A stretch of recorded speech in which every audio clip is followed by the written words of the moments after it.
He fought with law instead of weapons. He trusted the Constitution of the United States. He believed justice would prevail. But while he argued in courtrooms and the White House, his people were being marched toward exile. This is the story of the Cherokee leader who tried to stop the Trail of Tears and watched it happen anyway. In the early 19th century, the Cherokee Nation was not a wandering tribe. It was a constitutional republic. They had a capital city, a written language, a newspaper, courts, schools, laws, and at the center of it all stood one man, John Ross, the longest-serving chief in Cherokee history. Fluent in English and Cherokee, educated in American institutions, yet raised in Cherokee matrilineal culture, Ross believed he could use America's own legal system to defend his nation. He was wrong. Chapter 1: A Nation Rising. By the 1820s, the Cherokee Nation was not a fading people, it was a rising nation. They built a functioning government and established their capital at New Echota in Georgia. In 1827, they adopted a written constitution modeled in part after that of the United States, formally asserting their sovereignty and political structure. In 1828, they launched the Cherokee Phoenix, one of the first Native American newspapers, publishing in both English and Cherokee. This was more than symbolic. It was a declaration that the Cherokee were adapting, organizing, and communicating on their own terms. Literacy soared thanks to the syllabary created by Sequoyah, a groundbreaking writing system that allowed thousands to read and write in their own language within a single generation. To American officials, the Cherokee were labeled one of the 5 civilized tribes, a term reflecting how they had adopted farming practices, constitutional government, Christianity, and other institutions familiar to Euro-Americans. They owned property, operated courts, and ran schools, proving they were not resisting change, but mastering it.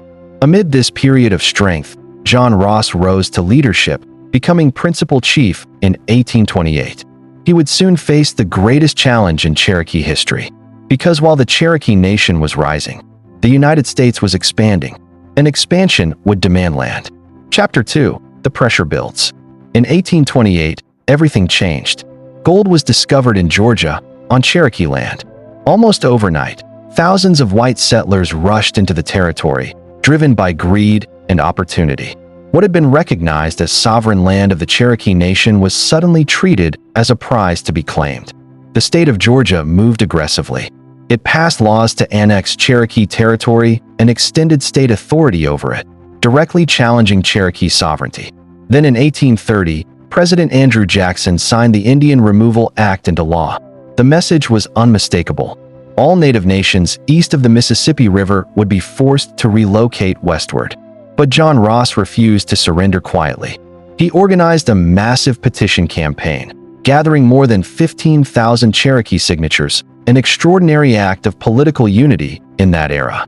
He traveled repeatedly to Washington, D.C., arguing that the Cherokee were a sovereign nation protected by binding treaties with the United States. And for a brief moment, it seemed the law might be on his side. This story reflects documented historical records from U.S. archives, Cherokee Nation sources, and leading historians. It portrays policies, language, and attitudes of the 19th century that may be disturbing to modern audiences. The goal is not to inflame, but to understand and to remember. Chapter 3: Victory in Court, Defeat in Reality. In 1832, the crisis reached the highest court in the land. In Worcester versus Georgia, the Supreme Court of the United States ruled that the state of Georgia had no authority over Cherokee territory. The decision was clear and historic. It affirmed that the Cherokee Nation was a sovereign nation, distinct, self-governing, and protected by federal treaties. Legally, it should have ended the conflict. But law and power are not always the same. President Andrew Jackson refused to enforce the court's decision. Without federal backing, the ruling had no force. On paper, the Cherokee had won. In reality, Georgia ignored the decision, and the federal government stood aside. John Ross had achieved a landmark legal victory, but politically, the tide had already turned against his nation. Chapter 4: A Nation Divided. As the crisis deepened, unity inside the Cherokee Nation began to fracture. Years of political pressure, broken promises, and the looming threat of forced removal created a painful debate. Resist at all costs, or negotiate the best possible terms for survival. A small but influential faction, later known as the Treaty Party, believed removal was inevitable. They feared that continued resistance would only bring violence and chaos. Leaders such as Major Ridge, John Ridge, and Elias Boudinot signed the Treaty of New Echota in 1835. Under its terms, the Cherokee agreed to relocate west of the Mississippi River in exchange for $5 million and land in present-day Oklahoma. But John Ross, along with the vast majority of Cherokee citizens, strongly opposed the treaty. They argued it was illegitimate, signed without proper authority or consent of the people. Despite this opposition, the U.S. Senate ratified the treaty by a single vote. And with that, what many Cherokee viewed as an unauthorized agreement became federal law, the legal justification for removal. Chapter 5. The Trail of Tears. In May 1838, the forced removal began. Under orders from President Martin Van Buren, U.S. troops and state militias rounded up approximately 16,000 members of the Cherokee Nation. Families were driven from their homes at gunpoint and confined in overcrowded stockades. Food was scarce. Sanitation was poor. Disease spread quickly through the camps. Over the following months, the Cherokee were forced to march nearly 1,000 miles west to what was then called Indian Territory, present-day Oklahoma. The journey would become known as the Trail of Tears. Exposure, starvation, and illness devastated the people. An estimated 3,000 to 4,000 Cherokee, nearly a quarter of the nation, died along the way. John Ross, who had fought removal for nearly a decade through petitions, diplomacy, and the courts, now walked beside his people, not as a victor, but as a witness to one of the darkest chapters in American history. Chapter 6. After Exile. Exile did not bring peace. When the Cherokee arrived in present-day Oklahoma, grief and anger still burned. The trauma of removal had deepened political divisions that began before the journey west. In 1839, retribution came swiftly. Major Ridge, John Ridge, and Elias Boudinot were assassinated for signing the Treaty of New Echota, actions many believed violated a long-standing Cherokee law forbidding unauthorized land cessions. The nation stood on the brink of civil war. Amid the chaos, John Ross worked to stabilize what remained of the Cherokee Nation.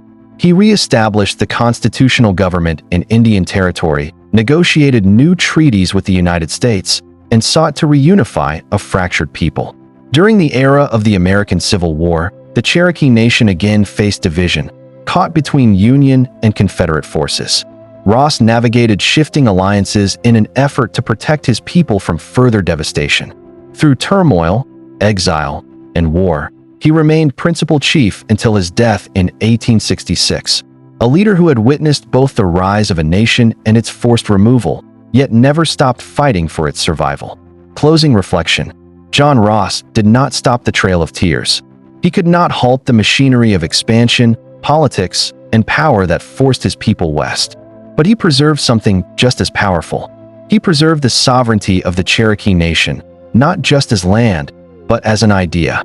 Through petitions, court battles, constitutional reform, and relentless diplomacy, he demonstrated that native nations could resist not only with armed defiance, but with law, governance, and political strategy equal to that of the United States itself. Removal was a tragedy. Exile was devastating. Yet the Cherokee Nation was not erased. It rebuilt, it endured, and it stands today, a testament to survival, resilience, and the power of sovereignty defended, even in defeat. History is not just about what was lost. It's about who refused to disappear. If you want more powerful stories of overlooked leaders and forgotten turning points, subscribe now, because the past still shapes the present, and some stories deserve to be remembered. Thanks for watching. ModeHub Tales brings untold history to life. Subscribe now to uncover more hidden stories that shaped the world.